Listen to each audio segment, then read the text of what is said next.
নমস্কার, নেতানা জনতায় আরও একবার স্বাগত। আমি ইরন রয়েছি। আজ আমি হাই ভোল্টেজ কেন্দ্র দমদম। লড়াই সৌগত বনাম সুজন, লড়াইয়ে বিজেপিও রয়েছে, শিলভদ্র দত্ত। কতটা কঠিন লড়াই, আমজনতা বিগত দিনগুলোতে কতটা কাজ পেয়েছে জানবো। দমদমের আমরা রাজারহাট গোপালপুর বিধানসভায় রয়েছি। লোকের মুখে মুখে শোনা যায় দমদম নাকি বামেদের ঘাঁটি ছিল, তবে লোকসভার বিভিন্ন জেতা ক্যান্ডিডেট তাদের পরিচয় দেখলে পাওয়া যাবে কখনো ডাম কখনো বাম। বিভিন্ন সময় এখান থেকে এমপি নির্বাচিত হয়েছে। বিজেপির এখান থেকে প্রথম এমপি হয়েছিল, পশ্চিমবঙ্গের প্রথম এমপি এই দমদম থেকে হয়েছিল। এবারের হাল কি বলছে আমজনতা? দমদম একে সৌগত রায়, অন্যদিকে বামেদের হেভিওয়েট ক্যান্ডিডেট সুজন চক্রবর্তী। লড়াই কতটা হাড্ডাহাড্ডি? লড়াই বলতে মনে হয় লড়াই সেরকম হবে না, মনে হয় উনি জিতবেন এরকমই মনে হচ্ছে। মানে পরিসংখ্যান বলছে হ্যাঁ। 2014 থেকে 19-এর ভোটে ওনার মার্জিন অনেকটাই কমেছে। দ্বিতীয় হয়েছিল বিজেপি, শ্রমিক ভট্টাচার্য যেখানে দাঁড়িয়েছিলেন 50,000-এর কিছু বেশি ভোট, 53-54,000, সেই মার্জিনে সৌগতরা জিতেছিলেন, অর্থাৎ মার্জিন কমেছিল 19-এ। এবার সুজন চক্রবর্তী বামেদের হেভিওয়েট ক্যান্ডিডেট, বামেদের একটা ভোট ব্যাঙ্ক অবশ্যই রয়েছে। সেই ভোট ব্যাঙ্ক যদি বামেদের দিকে যায়, সেক্ষেত্রে কি কঠিন হতে পারে লড়াই? না, পরিসংখ্যান যেটা বলছে সেটা হচ্ছে যে বামেদের বেশ কিছু ভোট, একটা পার্সেন্টেজ ভোট রামে চলে গিয়েছিল, মানে বিজেপিতে চলে গিয়েছিল আর কি। ফলে এবারে যা মনে হচ্ছে যে বামেদের ভোট বামেই ফিরে আসবে, সৌগত রায়ের পক্ষে সুবিধে হবে জিততে। এখানে 7টা যে বিধানসভা আছে, 7টাতেই তৃণমূলের ক্যান্ডিডেট। বাট বরানগর তাপস রায় তৃণমূলের এই দমদমের মধ্যেই পড়ে, তিনি কিন্তু পদত্যাগ করে চলে গেছেন, বিজেপিতে ক্যান্ডিডেটও হয়েছেন, সেখানেও বাই ইলেকশন হচ্ছে। একজন বিধায়কের এইভাবে চলে যাওয়া প্রভাব আছে? উনি চলে গেছেন বিজেপিতে ঠিকই, ওনার সঙ্গে তো কর্মীরা চলে যায়নি, ফলে খুব একটা ফ্যাক্টর হবে বলে মনে হচ্ছে না। আমাদের দমদমে গণতন্ত্র আছে, তাই গণতন্ত্রের জন্য আজকে আমরা সবাই সব দলে এসে ভোট দিতে পারে, এইটা আমরা নিজের চোখেও দেখছি। আর এবং হচ্ছে আমাদের সৌগত রায়ের থেকে ফ্যাক্টর হচ্ছে দিদি। বাড়িতে যদি আমরা কাউকে, এখন যদি আমার ওয়াইফকে বলি যে ভোটটা কাকে দেবে, আগে লুকিয়ে রাখতো যে ভোটটা কাকে দেবো বলাবেন, এখন একটা কথা বলবে দিদি, কারণ তারা দিদির উন্নয়ন পাচ্ছে প্রতি মাসে পাচ্ছে। এর থেকে আর আমাদের তো আর কিছু করার নেই, আমাদের ভোট এই সৌগত রায়ের কাছেই যাবে। দমদমে তো তৃণমূলের গোষ্ঠীদ্বন্দ্ব আছে, মাঝে মধ্যেই খবরে প্রকাশিত হয়েছে বিভিন্ন জায়গায়। দমদম লোকসভা কেন্দ্রের মধ্যে বলছি, তার প্রভাব আছে? না, এখানে আমার ভোটে গোষ্ঠীদ্বন্দ্ব, দেখুন সব মানুষের সঙ্গে ভালো ব্যবহার সবার সঙ্গে সবার হয় না, কিন্তু দল একটাই সিদ্ধান্ত, দল যে সিদ্ধান্ত নেবে, সে যে গোষ্ঠী দ্বন্দ্ব করুক বা যে গোষ্ঠী দ্বন্দ্ব না করুক, দলের সিদ্ধান্ত তারা মেনে নেবে। সুজন চক্রবর্তী, তার দাঁড়ানো ফ্যাক্টর এবার? বামেদের একটা নিজস্ব ভোট ব্যাঙ্ক আছে, এটা অবশ্যই মানতেই হবে, কিন্তু আমরা এটা আরও বেশি আশাবাদী হয়ে গেলাম যে বামের যে সুজন ক্যান্ডিডেট চক্রবর্তীকে দেওয়ার জন্য, ওই ক্যান্ডিডেট বামেদের ভোট বামেই পড়বে, কিন্তু রাম মাঝখান থেকে হারিয়ে যাবে। কিন্তু বিজেপির ভোট ব্যাঙ্ক তো এখানে বেড়েছে, 19 সালেও বেড়েছে, সেই ভোট ব্যাঙ্ক কমবে কি করে?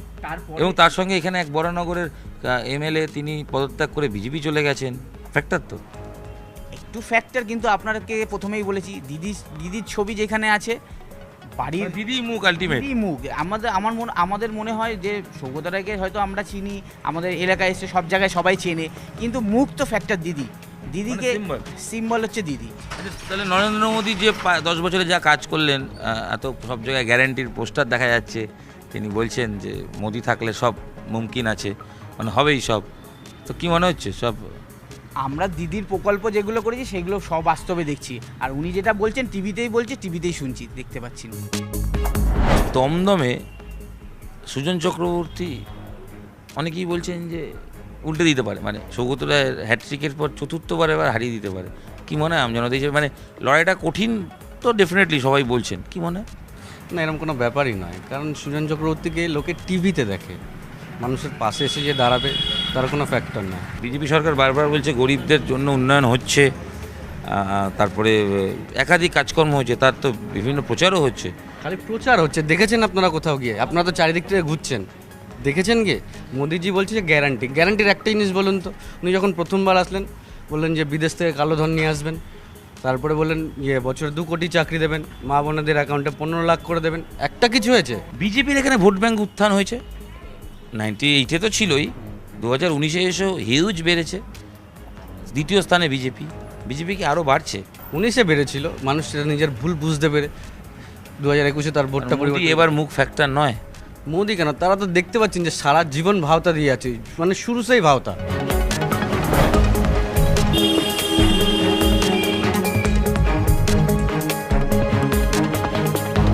দিদি আগে বলুন, লক্ষ্মী ভাণ্ডার পান কি পান? হ্যাঁ পাই, এই 1000 হয়ে সুবিধা হলো? অনেক সুবিধা হয়েছে, কি কি সুবিধা হলো দিদি? অনেক সুবিধা। কারু কাছে আমাদের হাত পাততে হয় না, গার্জেনদের কাছে, আমাদের নিজেদের খরচটা আমরা নিজেরা করতে পারি। তাহলে ভোট যখন দেবেন এই লক্ষ্মী ভাণ্ডারটা মাথায় রাখবেন। সে তো নিশ্চয়ই, লক্ষ্মীর ভাণ্ডার শুধু না, অনেক কিছুই করেছে দিদি। আচ্ছা একটা জিনিস বলুন তো, এই বিজেপি রাম মন্দির হয়েছে বলে ভোট বেশি পেতে পারে বলে মনে হয়? না না না, তার জন্য না, ওনার সনাতন ধর্মের একটা, আমাদের হিন্দুদের আমরা রাম ভক্ত, আমরা রামের রাম করি সেই হিসাবে। কিন্তু মোদি আমরা আশা করি না যে উনি মানে তার জন্যে। রামের ভক্ত যারা তারা তৃণমূলকে ভোট দিতে পারে? হ্যাঁ হ্যাঁ, সে তো দেবেই। গরম কেমন? দারুণ। আর ভোটের গরম দমদমে? দমদমে এখনও সেই টেম্পুটা ওঠেনি। লড়াইটা তো হাড্ডাহাড্ডি। লড়াই হাড্ডাহাড্ডি, অবশ্যই হাড্ডাহাড্ডি। তিনমুখী লড়াই না দুমুখী লড়াই? দুমুখী, মানে কার সাথে কার? তৃণমূল ভার্সেস বিজেপির লড়াই। তাই এখানে বামেদের ক্যান্ডিডেট সুজন চক্রবর্তী যথেষ্ট ভালো ক্যান্ডিডেট, কিন্তু বামেদের 34 বছর দেখে নিয়েছে মানুষ, বামেদের টোটাল পারফরমেন্স। নতুন করে বামেদের নিয়ে আর ভাবছে না মানুষ। তাই আর এটা যেহেতু দেশের নির্বাচন, সেই নির্বাচনে তারা তো অস্তিত্বহীন তারা। এই যে দেশের নির্বাচন, কিন্তু অনেকেই বলছে লক্ষ্মী ভাণ্ডার, যুবশ্রী, কন্যাশ্রী এগুলো ইস্যু। দেশের নির্বাচনে দেশের সুরক্ষা, অর্থনীতি, আপনার জিডিপি, আপনার দেশ কীভাবে চলবে, আইন, এগুলো তো আলোচনা ইস্যু। এগুলো কি মানুষ ভাবে? অবশ্যই ভাবে, অবশ্যই ভাবে। অবশ্যই যদি না ভাবতেও, গত 19 সালের নির্বাচনে আমরা দেখেছিলাম যে বিজেপির তখন সেই হাওয়া ছিল না, অন্তত 18টা সিট কিন্তু বাংলা থেকে জিতেছিল। অর্থাৎ গ্রামের মানুষ একেবারে বোকা, ভালো ভুল হবে, তো মানুষ এই লক্ষ্মীর ভাণ্ডারে ভুলবে না। 5 বছর আগে যতটা নরেন্দ্র মোদীর হাওয়া ছিল, এই বছর সেই নরেন্দ্র মোদী ফ্যাক্টর আছে শুনছেন? না, নরেন্দ্র মোদী নয়, দেশের সুরক্ষা, দেশের স্থিতিশীলতা, দেশের শ্রীবৃদ্ধি, দেশের অগ্রগতিটাই মূল লক্ষ্য। নরেন্দ্র মোদী তার অন্যতম মুখ। লড়াই কিরম এখানে? কারণ বলছি ওই বামেদের সুজন চক্রবর্তী আছেন তো। আছেন, উনি যথেষ্ট ভালো প্রার্থী, ঠিক আছে, কিন্তু এখানে দমদমে একজনই ছিলেন, একজনই থাকবেন, একজনই আছেন, তিনি হচ্ছেন সৌগত রায়। ভোটের গরম না এই গরম, কোনটা বেশি গরম? কোনো গরম নেই এখানে, হ্যাঁ, এখানে কোনো ভোটের গরম নেই, এখানে যা ছিল তাই, এখানে আর কোনো গরম নেই। বামেদের একটা ক্যান্ডিডেট রয়েছে সুজন চক্রবর্তী। না, ও অন্য জায়গায় দিলে মনে হয় ভালো হতো। কেন দমদমে বামেদের ভোট ব্যাংক কি হলো? না না না, এ অনেকদিন আগে উঠে গেছে। তৃণমূলে কি লাভ হলো সুজন চক্রবর্তী দাঁড়ানোয়? অনেকটাই লাভ হবে। সৌগতরা কাজ টাজ করেছেন?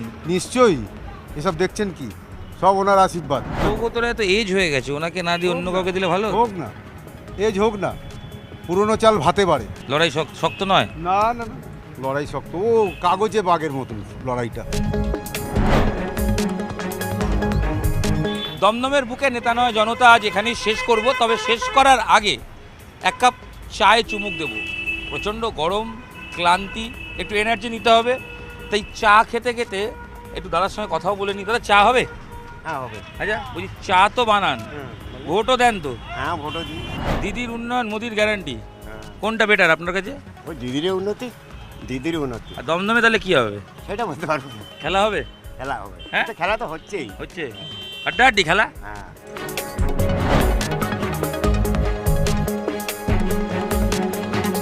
দমদম কেন্দ্রে সারাদিন ঘোরাঘুরি শেষে ক্লান্তি দূর করতে এক কাপ চায়ে একটু চুমুক।